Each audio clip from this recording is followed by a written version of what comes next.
हिमाचल प्रदेश के कई इलाकों में लगातार बारिश और भूस्खलन का कहर जारी है। शिमला और मंडी हिमाचल प्रदेश के दो सबसे ज्यादा प्रभावित जिले हैं। ड्रोन से भूस्खलन के कारण हुई तबाही और विनाश तस्वीर दिखाई गई। भूस्खलन के कारण कई संपर्क सड़कों पर मलबा आ गया है। मंडी में चट्टान के किनारे बनी इमारतों का ढहने का खतरा अधिक है। शिमला में भी भूस्खलन से प्रभावित समर हिल इलाके में तलाश एवं बचाव अभियान जारी है।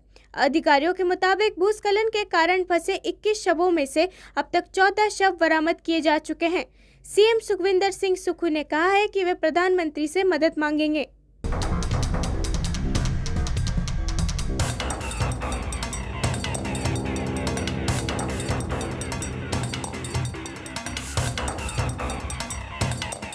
अभी कांगड़ा जिला बचा हुआ था, लेकिन पौंग डैम से पानी छोड़ने के बाद दो विधानसभा क्षेत्रों में तो स्थिति भयावह है। मैं खुद देख के आया हूँ और मैं खुद लोगों के बीच रह के आया हूँ, राहत शिविर में भी गया हूँ, सब लोगों को गया हूँ। अब वो सभी प्रकार से एक मुसीबतों का पहाड़ हिमाचल प्रदेश पर पड़ा है, लेकिन हम दृढ़ निश्चयता से और अपने इच्छा शक्ति से सभी कार्यों को अंजाम देने की कोशिश कर रहे हैं। प्रधानमंत्री से बात करेंगे सर केंद्रीय? निश्चित तौर पर अभी तो जो नुकसान हुआ उसके जिलों में जाकर जो हम मरहम लगा सकते हैं, उसके बाद मुसलमानों पर पूर्व कांग्रेस नेता गुलाम नबी आजाद की गई टिप्पणी पर प्रतिक्रिया व्यक्त करते हुए जम्मू कश्मीर के पूर्व उप मुख्यमंत्री और भाजपा नेता कविंदर गुप्ता ने उनसे सहमति व्यक्त की और कहा कि हिंदू धर्म इस्लाम से भी पुराना है और सदियों पहले भारत आए विदेशी आक्रमणकारियों द्वारा सभी मुसलमानों का धर्मांतरण किया गया। कविंदर गुप्ता ने कहा कि गुलाम नबी आजाद जो सच्चाई उजागर की है, 600 साल पहले भारत में कोई मुसलमान नहीं थे। भारत से आए आक्रमणकारियों के कारण ही सारा धर्म परिवर्तन हुआ और ये उसी का परिणाम है। और हिंदुस्तान में 600 साल पहले कोई भी मुस्लिम नहीं था।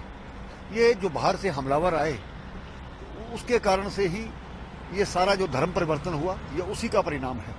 कश्मीर में जब कश्मीरी पंडित गुरु तेग बहादुर जी के पास गए थे, उन्होंने अपनी शहादत दी थी। आज भी रजौरी पुंछ के मुसलमान अपने आप को कोई राजपूत मानता है, कोई दूसरा है। जो भी जातियां हैं, जो भी सरनेम है, वो सभी आज भी हिंदू मुस्लिम के मिलते जुलते हैं। हमारे राज्य के जो चीफ मिनिस्टर रहे हैं फारूक अब्दुल्ला साहब, वो भी कहते हैं कि 4 पीढ़ियां पहले की बात करें तो सभी हिंदू थे। जब इस वास्तविकता को हिंदुस्तान का मुसलमान मान लेगा तो मुझे लगता है हिंदुस्तान में कोई समस्या नहीं रहेगी। वास्तविकता यही है कि हम सब हिंदू थे। समय अनुसार जो हमलावर आए, जो उन्होंने हमारे धर्म परिवर्तन करने। भारतीय जनता पार्टी के नेता तरुण चुग ने अलका लांबा के दिए गए विवादास्पद बयान के बारे में बात करते हुए कहा कि विपक्षी गठबंधन भानुमति का कुनबा या मिसफिट्स का एक समूह है जो ऐसा नहीं करेगा। आखिरी बार एक साथ उन्होंने उन पर हमला बोलते हुए कहा कि लालची भ्रष्ट गठबंधन कुछ समय बाद टूट जाएगा। तरुण चुग ने प्रधानमंत्री नरेंद्र मोदी द्वारा घोषित विश्वकर्मा योजना के बारे में भी बात की और कहा कि ये योजना भारत को कुछ वर्षों के भीतर दुनिया की शीर्ष 3 अर्थव्यवस्थाओं में से एक होने के अपने सपने को हासिल करने में मदद करेगी। कुनबा है, इधर का रोड़ा, इधर का कंकर, उधर का पत्थर सब मिला के खड़ा किया है। ना इनके पास जनता का समर्थन है, ना इनके पास नेता है, ना नीति है, ना नीति है। केवल भानुमति का कुनबा है। ये एक जगह इकट्ठा नहीं हो सकता, ये बिखरेगा ही। और भ्रष्टाचारी परिवारवादी तुष्टीकरण की सोच लेकर अहंकारी नेता घमंडिया गठबंधन बनाकर देश के अंदर केवल भ्रम पैदा करने का काम कर रहे हैं और ये भानुमति का कुनबा बिखरेगा ही बिखरेगा। जी, योजना कल रिलीज करी गई, स्वागत योग्य कदम है। देश के अंदर 13,000 करोड़ रुपया एक 18 ट्रेड्स के अंदर लगाना, और ये बहुत बड़ा कार्य है। मैं समझता हूँ दुनिया की सबसे बड़ी, सबसे ज़्यादा बड़े वर्ग को। दिल्ली की 7 लोकसभा सीटों पर चुनाव लड़ने को लेकर कांग्रेस नेता अलका लांबा ने बड़ा दावा किया था। बुधवार को अलका लांबा के विरोधाभासी बयान के बाद आम आदमी पार्टी ने साफ कर दिया था कि जब अकेले चुनाव लड़ना है तो इंडिया का क्या मतलब। अब उसी मसले पर मंत्री सौरभ भारद्वाज ने कहा है कि कांग्रेस ने अपने बयान का खंडन खुद कर लिया है, बस अब बात खत्म, सब ठीक है। कांग्रेस ने अपना प्रवक्ता पर स्पष्टीकरण दे दिया है और बात साफ हो चुकी है। जो बात आम आदमी पार्टी को कहना होगा वो खुलकर कहेगी। दुनिया के लिए बहुत गंभीर विषय है, पूरे देश के लिए चिंता का विषय है कि मणिपुर में महिलाओं को इस तरह से निर्वस्त्र करके एक भीड़ ने घुमाया, उनके साथ सामूहिक बलात्कार किया। पुलिस उस पूरे कृत्य में शामिल थी। पुलिस ने ही भीड़ के हवाले उन दो औरतों को किया। महीनों तक, करीब 80-84 दिनों तक उसके ऊपर जांच नहीं की गई। जब ये मामला मीडिया के अंदर आया और अपोजिशन पार्टीज ने उठाया तो आनन फानन पे इस पर जांच शुरू हुई और खुद मुख्यमंत्री ने कहा वहाँ के कि इस तरीके के सैकड़ों और मामले वहाँ पे हुए हैं। ये देश के लिए बहुत गंभीर मामला है कि ऐसा राज्य जहाँ पे केंद्र और राज्य दोनों भारतीय जनता पार्टी के हों, वहाँ पे हालात काबू ना आ रहे हों।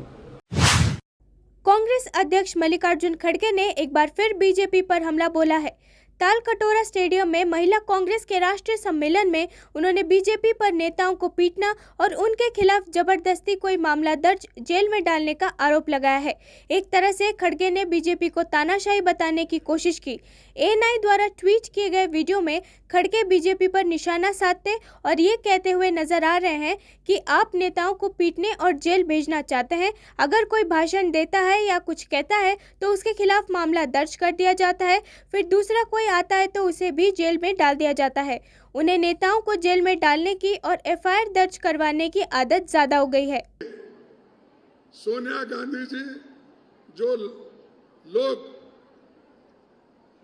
राजीव गांधी जी का हत्यारे बनकर थे, उन लोगों को सोनिया गांधी ने माफ कर दिया और बोला ठीक है, इनको छुटकारा दे दो, छोड़ दो। अरे एक महिला इतना कंपैशनेट होके, इतने ये होके, उतना दर्द सहन करके उन्होंने ये काम किया, लेकिन आप लोग क्या करते हैं? मारो, तोड़ो, अंदर डालो, फिर कभी नहीं उठना। सभी लीडरों को अंदर डाल के चंद्रयान 3 के प्रोपल्शन मॉड्यूल से लैंडर गुरुवार सफलतापूर्वक अलग हो गया है। भारत अंतरिक्ष अनुसंधान संगठन इसरो ने कहा है कि अब लैंडर मॉड्यूल शुक्रवार को चंद्रमा के आसपास की थोड़ी निचली कक्षा में उतरेगा। इस मिशन की 4.25 लाख किलोमीटर की यात्रा में अब केवल 100 किलोमीटर की दूरी बाकी है, जो विक्रम लैंडर को खुद तय करनी है।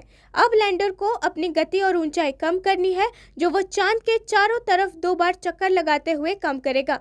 इसरो के अनुसार 23 अगस्त की शाम को 6 बजे के आसपास लैंडर को चांद पर उतरना है। Propulsion module has taken the composite of Vikram lander and the Pragyan to the lunar orbit. Again, the lunar orbit also, from the elliptical orbit, it has now brought to the near circular, close to the moon, around 153 kilometer orbit. It has brought 153 by 163 kilometer. So now the important thing is, final thing is softly and securely landing on the moon. For that, lander has to separate from the propulsion module. So as of now, all the modules of propulsion system has made its functionalities, and it has done its job. Now Vikram has to take its own course of action. Further, it has to separate. So even after separating, then the major event comes. The major event is 4 800 Newton thrusters. They have to fire to take it to the lower orbit. That also will be done at 2. केंद्रीय electronics और IT राज्य मंत्री राजीव चंद्रशेखर ने बेंगलुरु में G20 digital innovation alliance शिखर सम्मेलन के दूसरे दिन भाग लिया। मीडिया कर्मियों से बात करते हुए उन्होंने इलेक्ट्रॉनिक्स में भारत के बढ़ते कद के बारे में बात की और कहा कि प्रधानमंत्री मोदी के 9 वर्षों के तहत भारत के इलेक्ट्रॉनिक विनिर्माण ने प्रगति की है। उन्होंने कहा, आज बेंगलुरु में 4था डिजिटल इकोनॉमी ग्रुप आयोजित हो रहा है।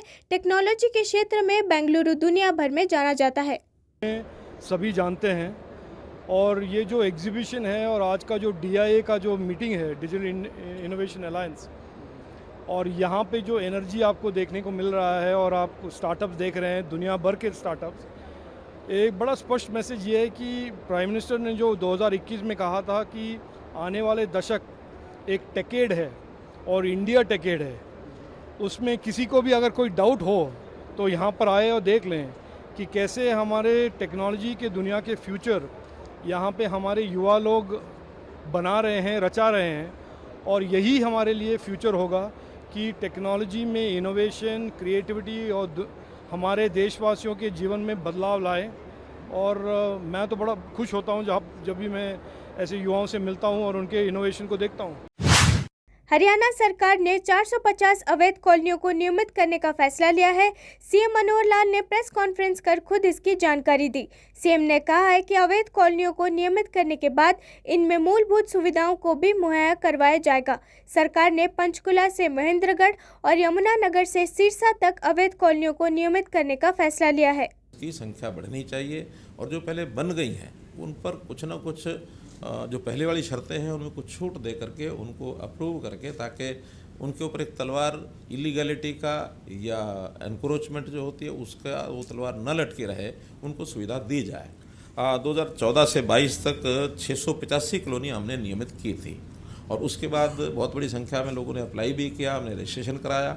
उसमें आज फिर इस वर्ष 2023 के अंदर पीछे 131 कॉलोनी का नोटिफिकेशन हुआ भी था, लेकिन उस समय टाउन कंटिप्लाई।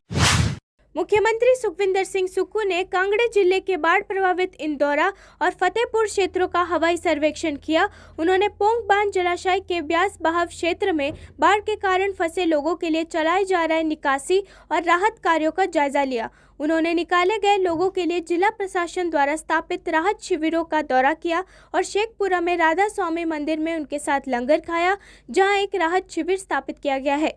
सुक्खू ने आपदा प्रभावित लोगों से बातचीत की, जिन्हें राहत शिविरों में आश्रय दिया गया है।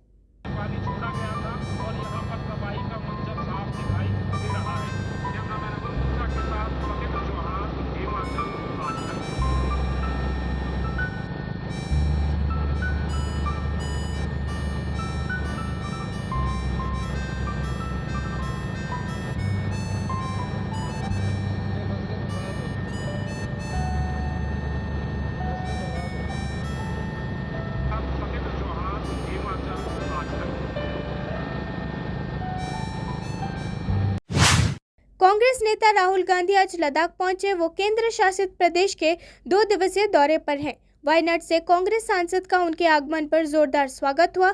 इससे पहले राहुल गांधी ने जम्मू कश्मीर के श्रीनगर और जम्मू का 2 बार दौरा किया था, लेकिन वो लद्दाख नहीं जा सके थे।